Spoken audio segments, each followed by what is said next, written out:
Welcome to Unlearn the Crap TV with your host, Kathy Baldwin.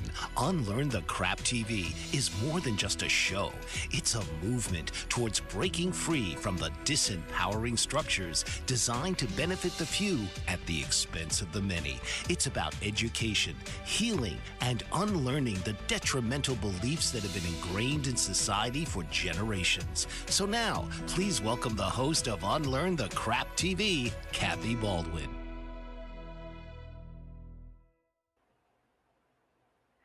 Welcome to today's episode of Unlearn the Crap TV. Today, we're going to be challenging what we know about modern medicine. And we're going to be talking about the connection between our health, our wellness, and cancer. This conversation has been coming up a lot for me with so many different people. And so it made me so excited for today's show because today's guest is Zachariah Frank. And Zach, I met when he interviewed me on his podcast, where Zach is not only challenging what we know about current medicine and cancer, but he is leading the edge about empowerment and wellness. And so without further ado, I want to get straight to this conversation. Zach, would you join me, please? Hello. Hello, Kathy. It is an honor and a pleasure, and I am very excited to see in which direction we head today. Me too, because when I first met you, I remember thinking how amazing it was to talk about a topic from these different perspectives. I'm a woman, you're a man. I'm older, you're younger. We come from all of these conversations from such a rounded perspective. And so today we're going to be focusing in on your specialty, which is physical health and wellness, right? Well, the specialty is a funny word. Everyone's a specialist in everything, right? I'm just a guy that knows a thing or two and likes to help people learn. But yeah. Okay, so what I meant was I talk about mindset, I talk about the biochemistry of our body. And so I talk about the cause, and you also talk about the effects with the cause. And that's what I meant about the physical, because I'm not an expert in the area of cancer. So let me start by asking you, how did you come to this beatcancer.org world? What was your story? Yeah, it's a funny story. It's not necessarily one that might be expected.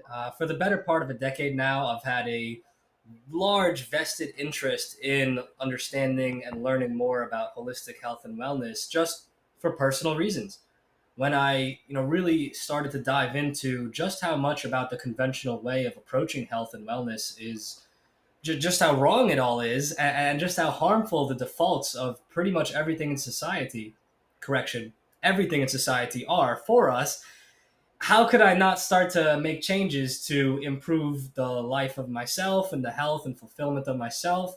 And then how could I, as a non-psychopathic person, at least I don't think I am, not want to help others start to learn about these things to improve their own lives as well?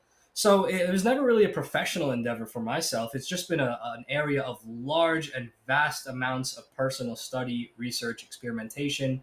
And then how I came to beat cancer. Well, after university life and going down a couple different career paths, I did several entrepreneurial journeys. Long story short, I found myself in a time in life where I was looking for the next work endeavor to get into. Through a networking event, I happened to meet this gentleman named Carl Wagner. We just instantly clicked, instantly vibed. He was a super cool guy.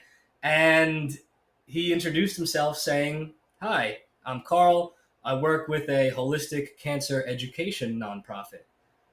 And being instantly very excited to meet someone with similar interests, I said, "Ah, wonderful.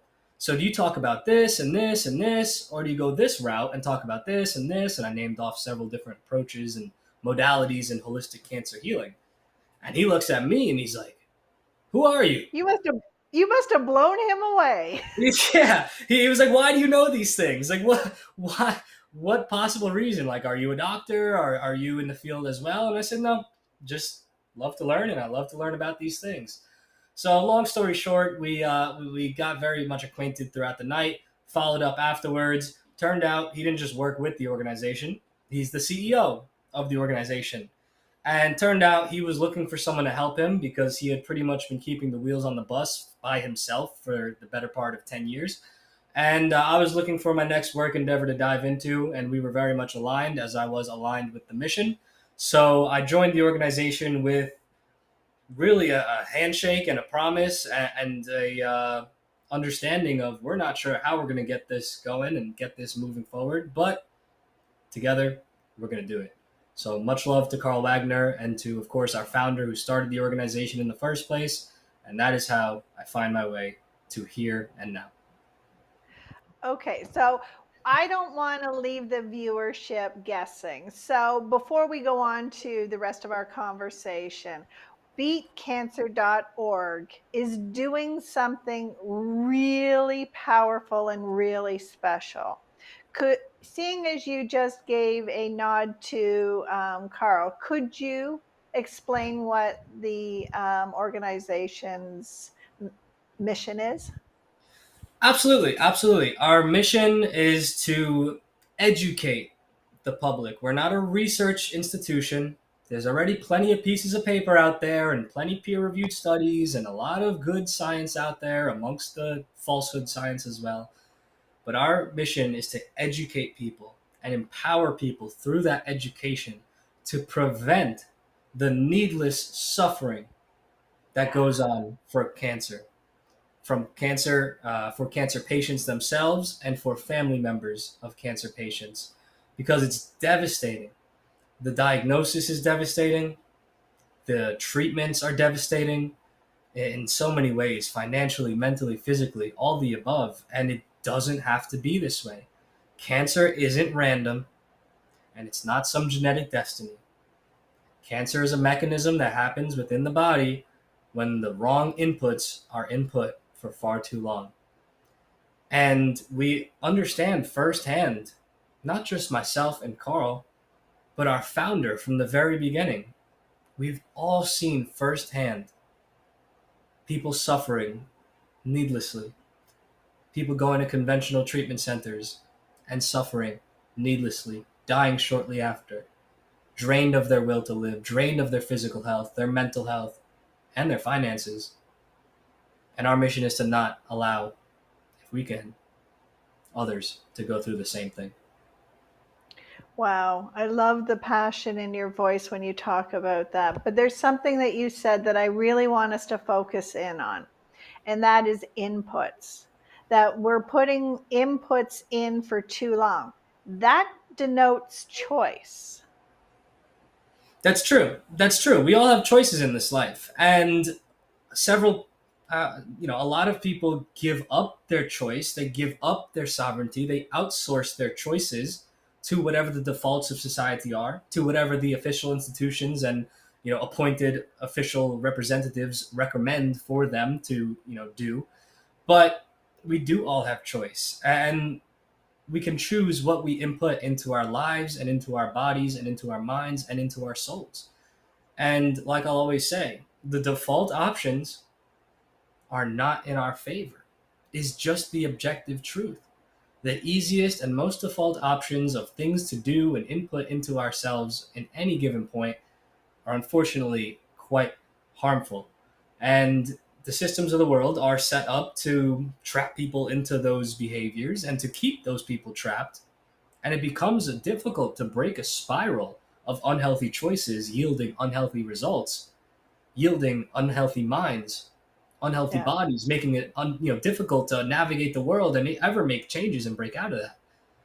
But only through accepting responsibility do we get the flip side of that coin, which is the empowerment. to make better choices and get better results. So yes, we absolutely have choices. So let's talk about societal ideas, because a lot of the misinformation is coming from marketing products. And so I'm going to go right to smoking, okay? Because, well, it's a smoking gun, right? We were raised in a environment about a generation ago that smoking was cool and smoking was fun, and that it was when I was growing up, everybody smoked. You smoked in your jobs, you smoked on the buses, I mean, it was just everywhere. And that is an input that we have the choice to do. But when we are believing that there is nothing wrong with it and it is going along with the societal flow, is that what you're talking about?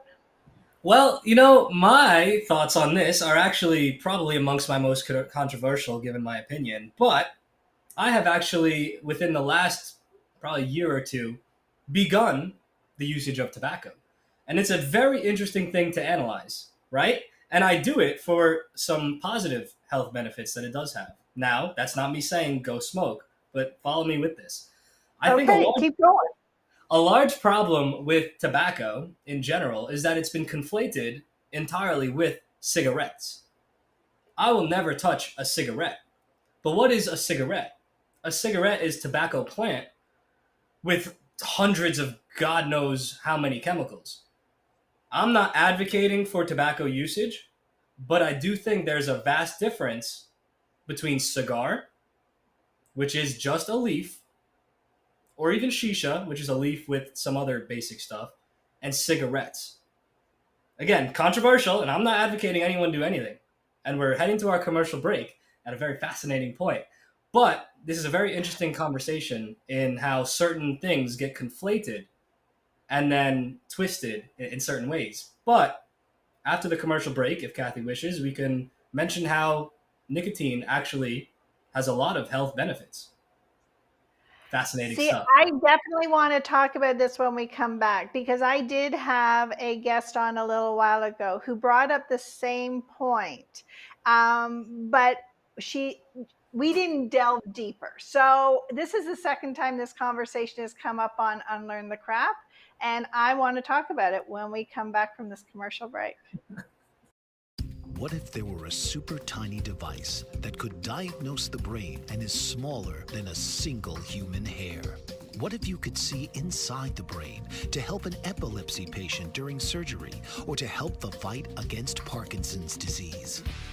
Dr. Patricia Broderick is proud to announce the Broderick Probe, a biomedical and electronic breakthrough. Imagine a probe to help with the understanding and potential cure of brain-related diseases. To learn more, listen live to the Easy Sense radio show with host Dr. Broderick, Wednesdays 7 p.m. Eastern on the Bold Brave Media Network and TuneIn Radio. And to help support the Broderick Foundation, please go to EasySense.com and learn how, with your help, we can fight these horrific brain disorders. That's EasySense.com to learn more and help support the Broderick Foundation.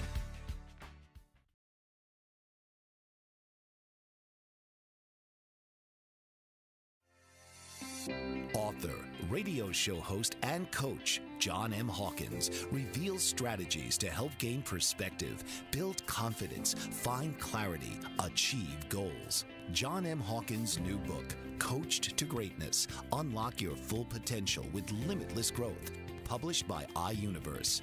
Hawkins reveals strategies to help readers accomplish more. He believes the book can coach them to greatness. Hawkins says that the best athletes get to the top of their sport with the help of coaches, mentors, and others. He shares guidance that helps readers reflect on what motivates them.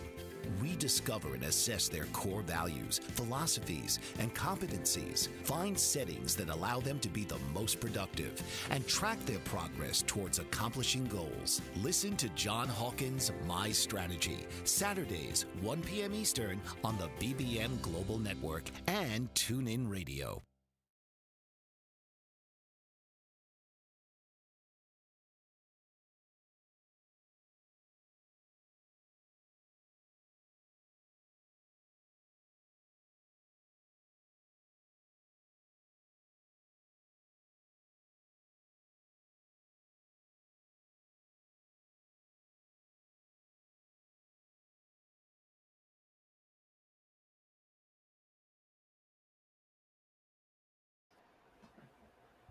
Okay, so viewers, now you know why I was excited that Zach is here, because we don't just stay on the surface. We're going to play with some controversial topics. So let's go back to tobacco, Yeah. because cannabis has just become legalized recently in Canada, where I am, and they are talking about legalizing it. So that is another plant that we've discovered there's medicinal benefits to. Talk to me about tobacco. Yeah, so it's been observed and said, right? I haven't done a study on it for whatever it's worth, but aside from my own anecdotal experiences, but especially for men, nicotine's good for testosterone. Nicotine usage increases testosterone levels in men. Absolutely. Beyond that, it also is a appetite suppressant. So it's great for fasting. It's great for energy throughout the day. It's a nootropic, so it gets the neurons in your brain firing, etc. And also, on a more esoteric level, smoking is just, in a way, good for the soul. That's my own words. There's something like a prayer to it, like a meditation almost. And this is what I feel. Now, it doesn't have to be this way for everybody. And I think a lot of people, if you do anything unconsciously, you will not get the potential benefits from it. But, there's a reason smoking is an age old practice. I think there are some spiritual benefits to it. Cleansing smoke, right? There's a lot of smoke containing rituals in different cultures and tribes.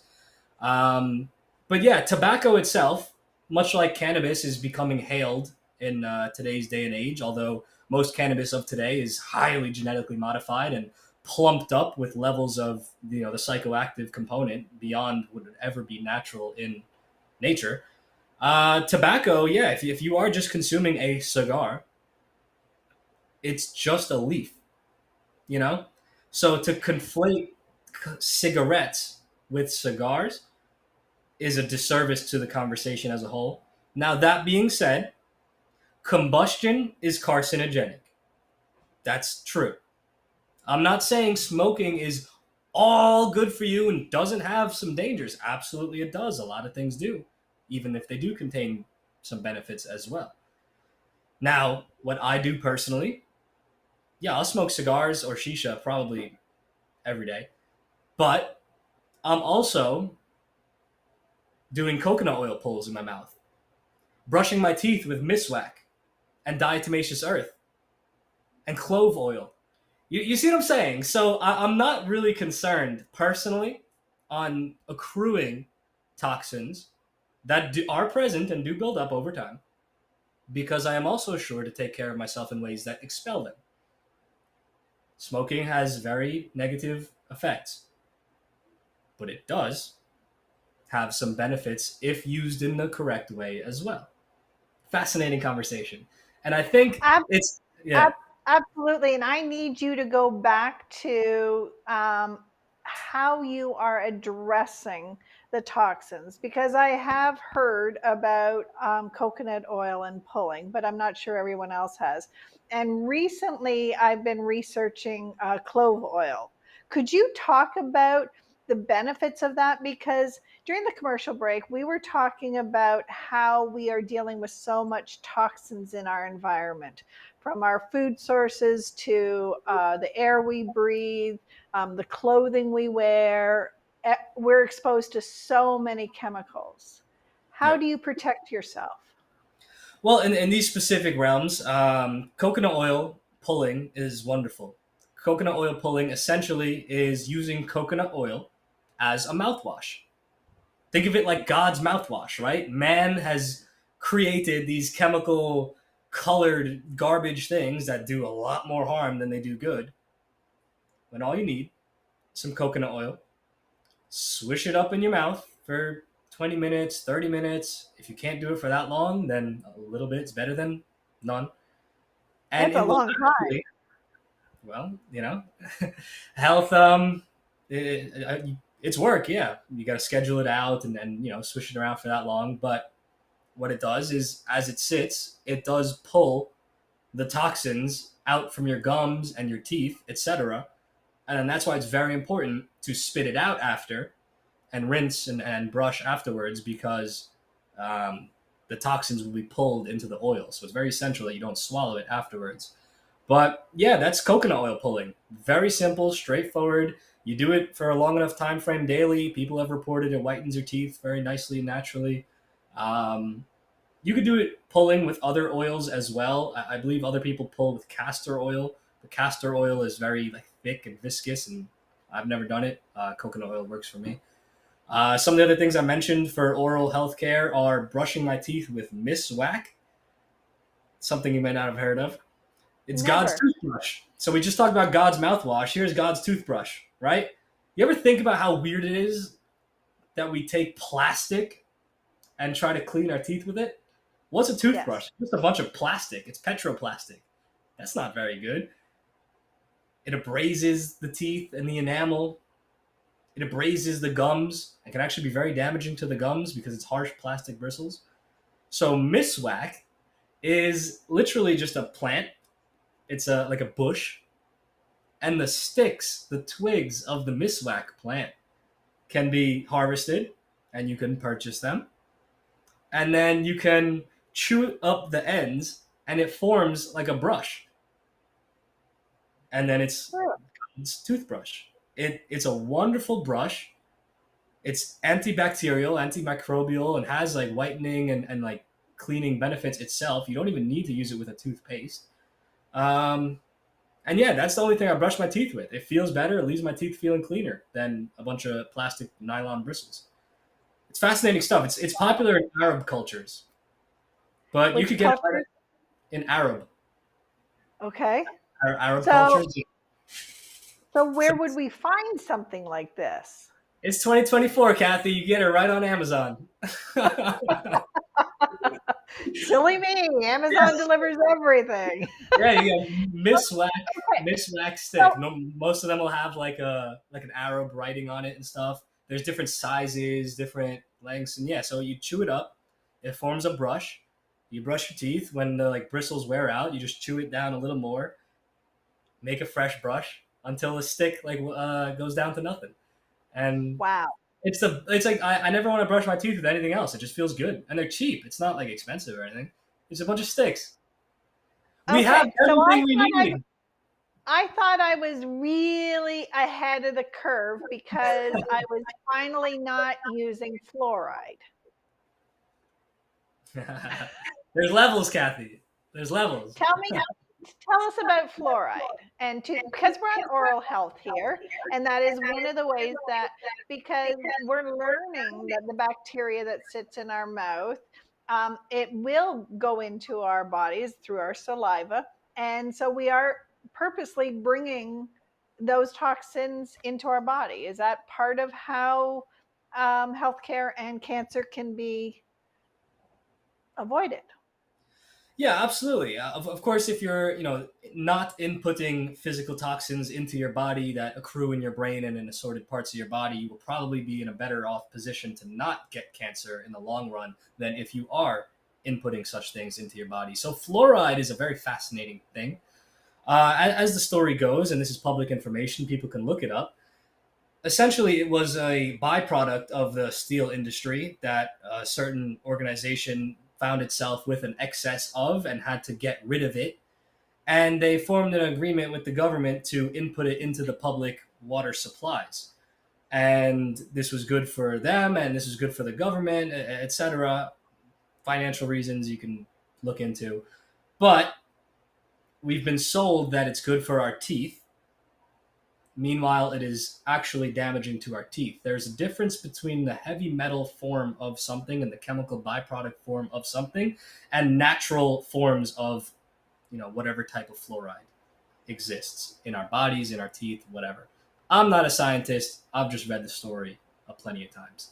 So essentially, we were sold that it's good for our teeth. Meanwhile, it actually causes dental fluorosis. It contributes to and causes the spotting on our teeth. But what it also does, and perhaps the main reason why a malevolent entity such as some certain government agencies or the entirety of it would want it in the water supply, is that fluoride enters the body and is said to calcify the pineal gland within our brain.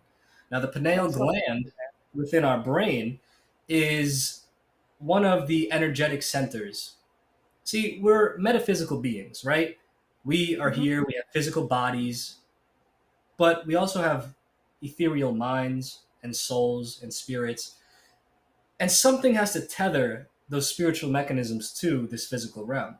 And so we have different points within us, within our bodies, within the physical, that tether certain spiritual elements of us to the physical.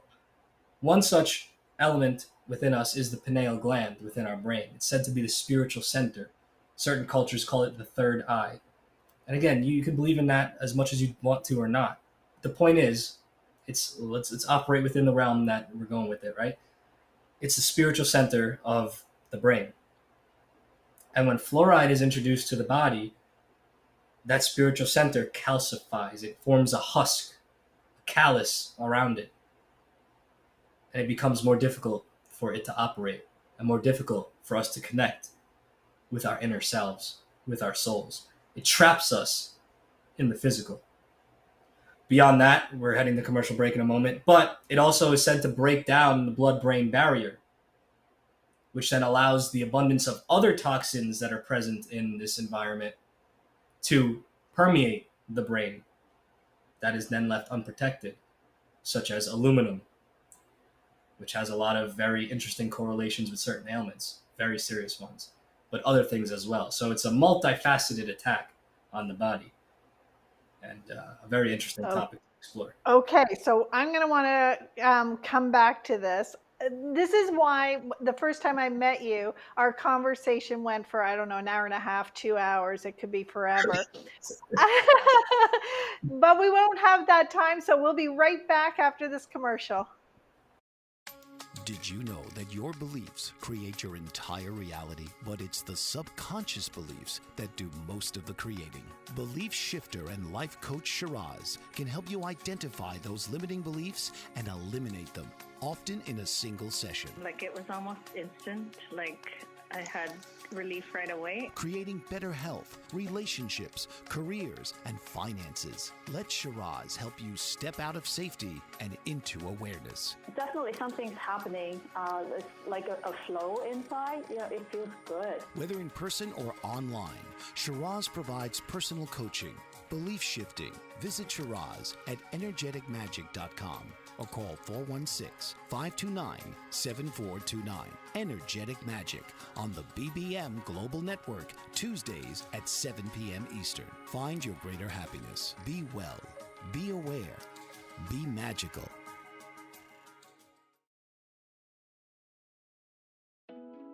Are you struggling to care for elderly parents or a spouse? Do you wonder if being a caregiver is making you sick? Are you worried about taking time off work to care for elderly parents and balance work, life, and caregiving? Has caregiving become exhausting and emotionally draining? Are you an aging adult who wants to remain independent but you're not sure how? I'm Pamela D. Wilson. Join me for the Caring Generation radio show for caregivers and aging adults, Wednesday evenings, 6 Pacific, 7 Mountain, 8 Central, and 9 Eastern, where I answer these questions and share tips for managing stress, family relationships, health, well-being, and more. Podcasts and transcripts of the Caring Generation are on my website, PamelaDWilson.com, plus my caregiving library, online caregiver support programs, and programs for corporations interested in supporting working caregivers. Help, hope, and support for caregivers is here on the Caring Generation and PamelaDWilson.com.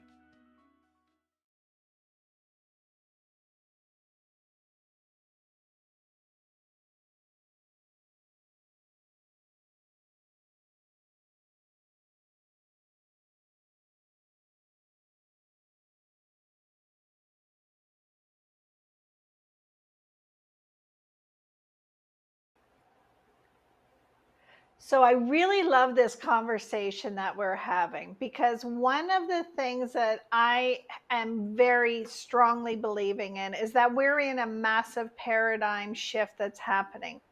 We are, in the last 100 years, this is my favorite example. We've gone from horse and buggy to self-driving cars. We are now seeing AI. We are seeing all of this technology coming in. And what that is doing is replacing manual labor of human beings. It's replacing repetitive tasks and regurgitation of information. That is what technology can do. So it's calling forth our intuition, our creativity, our imagination. All of these really amazing human things are now being called forward. One of the things that you're saying about the pineal gland is that it is connected to our intuition, which is connected to the energetic force of the quantum field that we live in, that quantum physics has proven. Did I understand you correctly? Yeah, it's certainly one of the energetic centers of our body that's highly talked about, and yeah, the intuition within us is certainly a more ethereal force than it is a physical. So when we get disconnected from our souls, from our spirits, of course our intuition goes out the window. And so the chemical inundation with things such as fluoride, but with so many other things as well, coupled with the completely artificial information diet that we're force fed and is rammed down our throats, disconnecting us from what is true. Of course, people don't trust their intuition.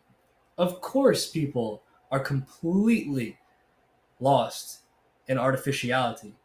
And of course, when all we know and are taught and are fed is a diet of lies and that which is untrue, when they do come across a piece of information, a piece of anything that is real, if it does still resonate with that withered away intuition that they have within them, it becomes very off putting for people. People don't know what to even do with that feeling.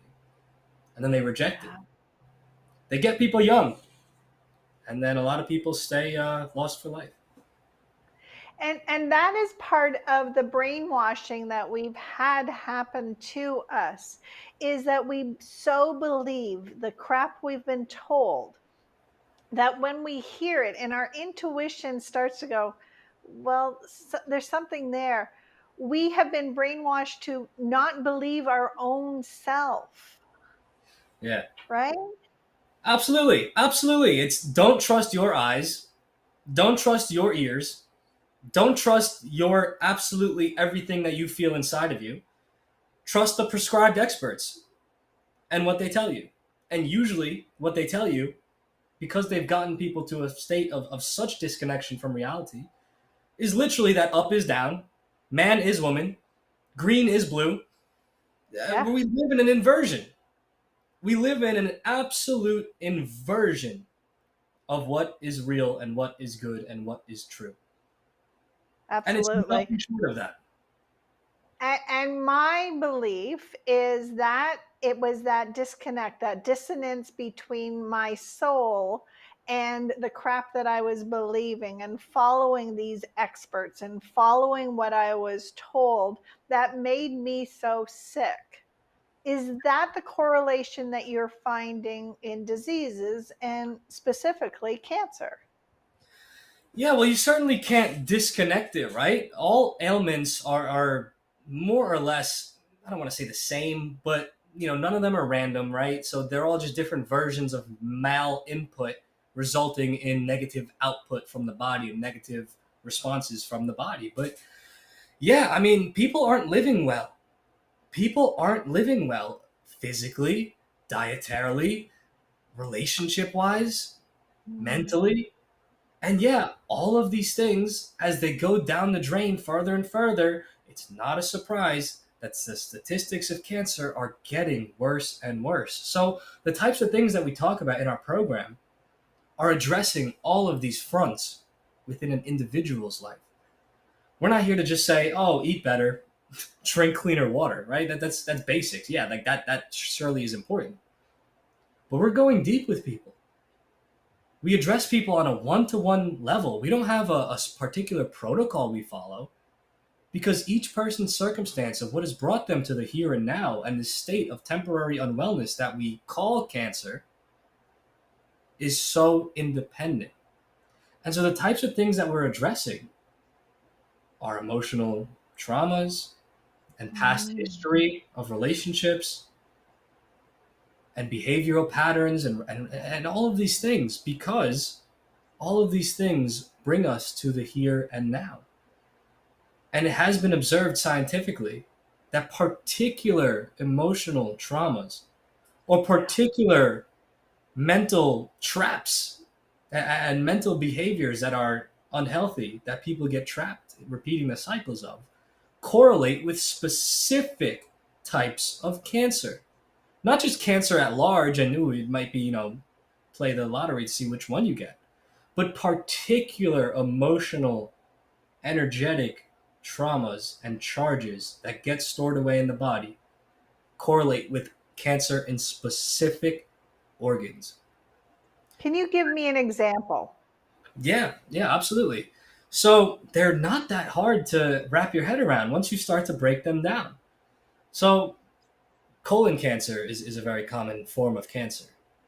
Now, colon cancer is very frequently found in people that have a victim mindset, have trouble letting go of the past. Like, we all kind of know a person or two that, like, their whole personality is what has happened to them. Oh, my parents raised me this way and they messed me up, so I'm just going to forever be like this. And oh, poor me, everything's against me, blah, blah, blah. That kind of energy, ruminating in that, not letting go of the past, failing to forgive, having that pent up inside of you, not being able to let that go, that's correlated with colon cancer. Now let's think physically. What is the Well, colon? can I just ask, does we have a whole generation that I'm seeing of entitlement. Will that be the same? Because to me, entitlement is in the realm of victimhood. There's not a lot of empowerment when you feel that the world owes you something. Yeah, well, entitlement can go in a few different directions. It can be from like an unhealthily inflated sense of self, or it could also, entitled behavior can be an overcompensation for trying to fill a void. So I don't think entitlement is necessarily a first degree behavior or emotion. It normally stems from a couple different things that might be underlying it. You know what I'm saying? So I'm not necessarily sure if that would fit into this lens Okay. or category. But what I was saying is to make the connection of how to think about these things and how they're not that difficult to comprehend. The colon is the organ that's literally responsible for letting our waste go. So when we're energetically blocked up and not letting go of that pent up, caca, I don't know what language we could use here, Crap. but the physical organ that does that literal same thing suffers the consequences. Yeah. So it's like, that makes sense. Another one is breast cancer. Now, breast cancer has a lot of physical causes. The breasts are, of course, a very, um, you know, absorbent and sensitive organ in a female.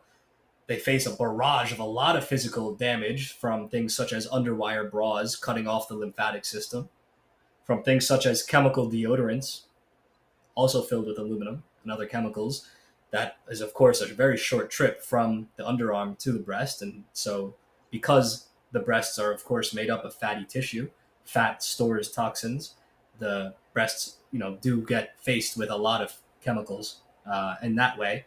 But on an energetic standpoint, a lot of women end up with a breast cancer diagnosis shortly after a significant traumatizing event with their child, whether it's death of a child or a big fight and falling out with their child, or even they're just like extremely worried with their child over a long time frame. Their child is sick or not well off, or something's going on with that relationship.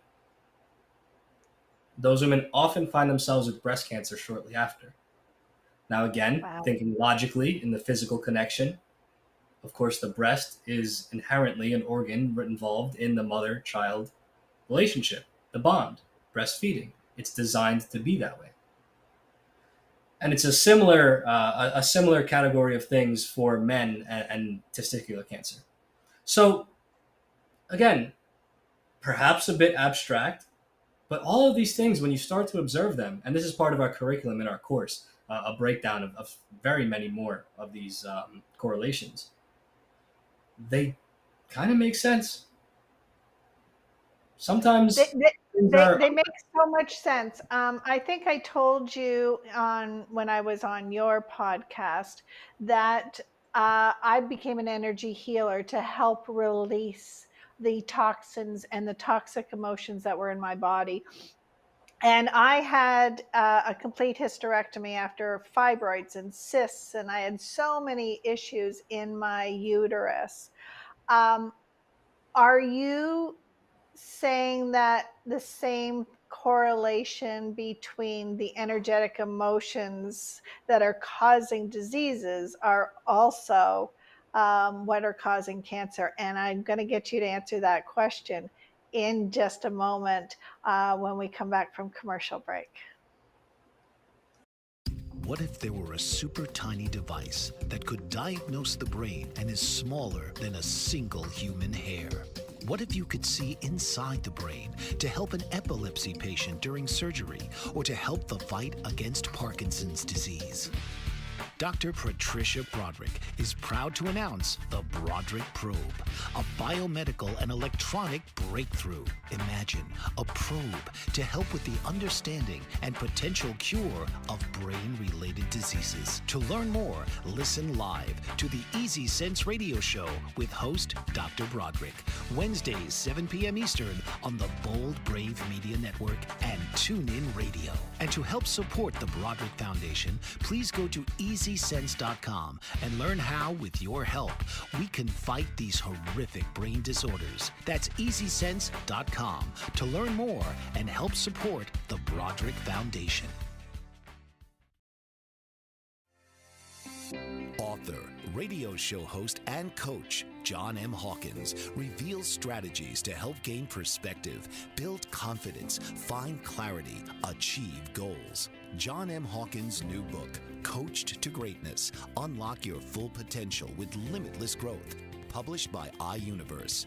Hawkins reveals strategies to help readers accomplish more. He believes the book can coach them to greatness.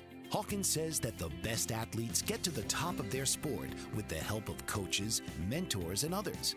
He shares guidance that helps readers reflect on what motivates them, rediscover and assess their core values, philosophies, and competencies, find settings that allow them to be the most productive, and track their progress towards accomplishing goals. Listen to John Hawkins' My Strategy, Saturdays, 1 p.m. Eastern on the BBM Global Network and TuneIn Radio.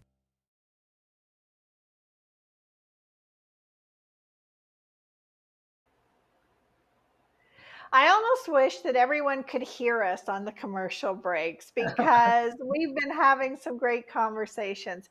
So, I wanted to use this time to ask Zach about some of the things that I have been doing to get a better control of my health. One of them is I've adopted a carnivore diet. I also mentioned that with the carnivore diet, I'm really not needing to use deodorant. And I feel very good about that concept. And then we were also talking about the fact that I have been giving up alcohol and wine. So let's talk about these three topics of what we can do to make our life easier and better and stave off disease. Absolutely. So I'll touch on those points. Carnivore diet, without really calling myself any sort of label or a disciple of any sort of particular dietary mechanism. It's more or less what I do these days. My diet is primarily, meat, eggs, cheese, Greek yogurt, etc. Vegetables, I more of like, if they're there, I might have some, but I don't really focus on them. Now, fascinatingly, I actually lived for several years as a strict plant eater. And so I got to experience that side of things. Long story short, for the sake of time, I felt it did detoxify me coming off of a more so standard American diet, naturally, as it would. But then after some time, my body was screaming out for certain things that no matter what combination of plants I did eat, it was not getting. A large part of that was fat. So I don't recommend a plant only diet personally. I don't really call it carnivore, but what I do is meat, cheese, yogurt. I don't eat that much. I think most people overeat no matter what it is that they are eating. But it's fascinating what you mentioned, that most people do experience that, in that when they are cleaning up themselves, their need for deodorant goes way down. Because our armpits are just a detoxification pathway. When you eat less things that are putting toxins within you, and you are doing things such as eating or whatever else you do that purge out those toxins, well, then they don't have to come out through your pits. Like, and obviously certain spices and different things will stimulate more smell or not. But yeah, it's you're not in isolation there experiencing less overall unpleasant body odor when you clean up your body in different ways. Interesting.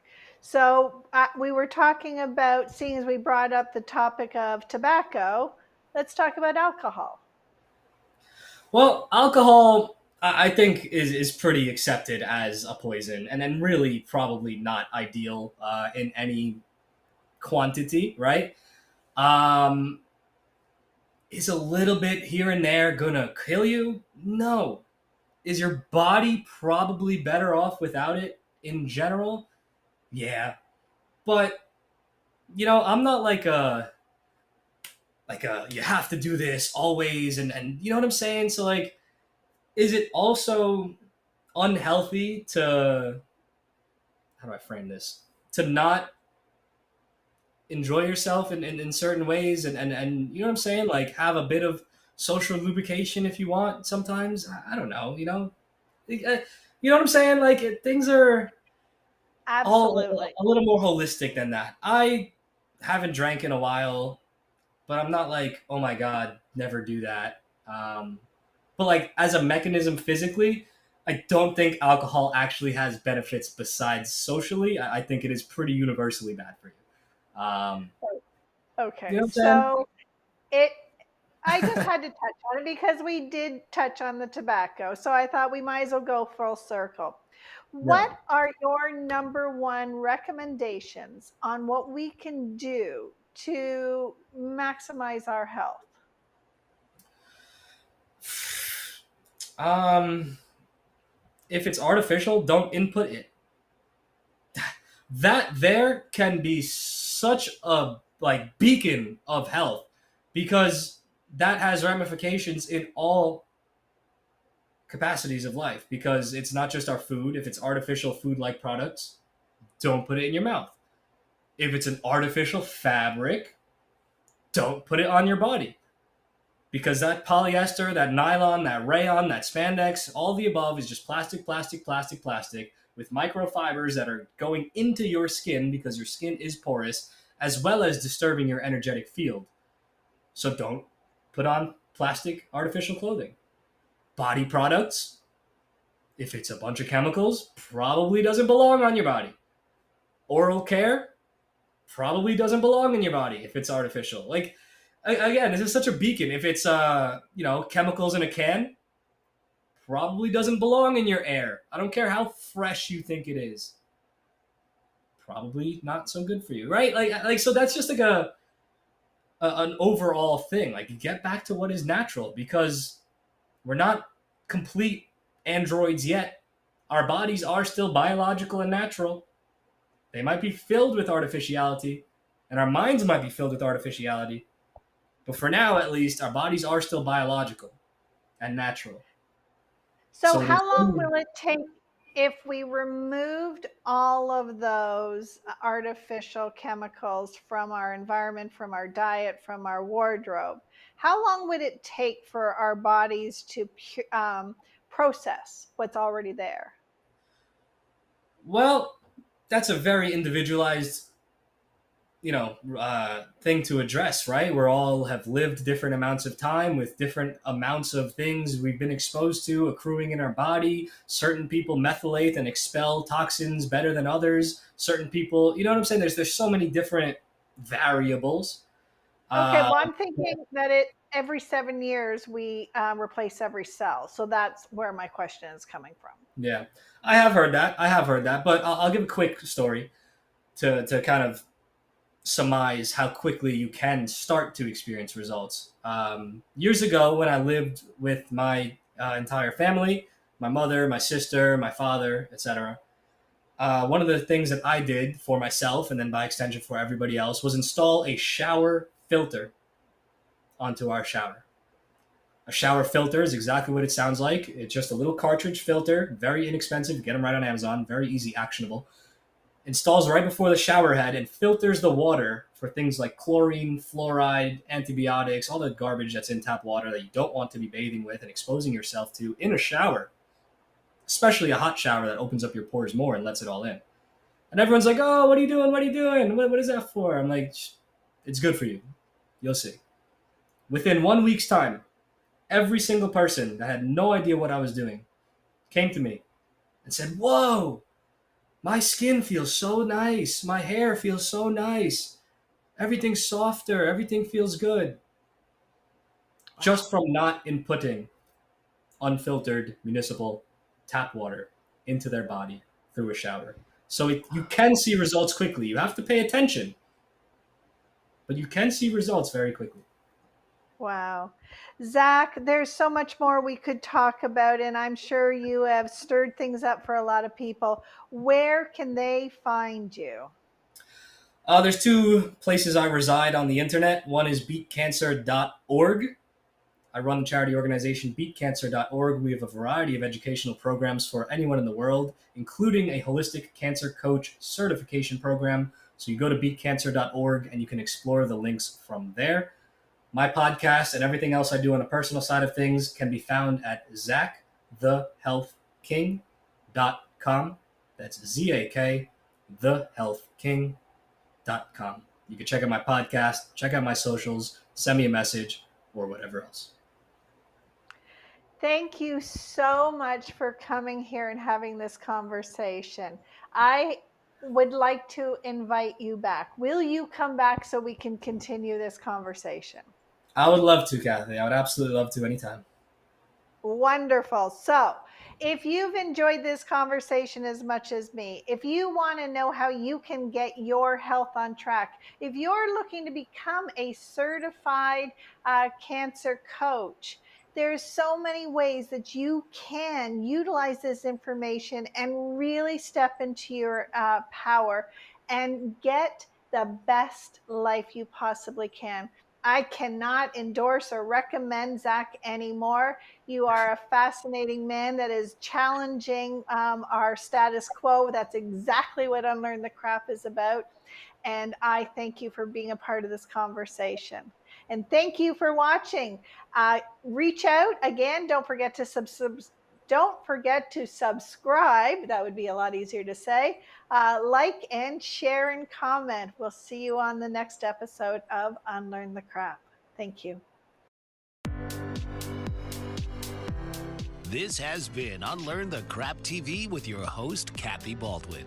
Tune in each week as Kathy challenges you to rethink everything you know about personal empowerment and societal structures. Thursdays, 4 p.m. Eastern on the Bold Brave TV network.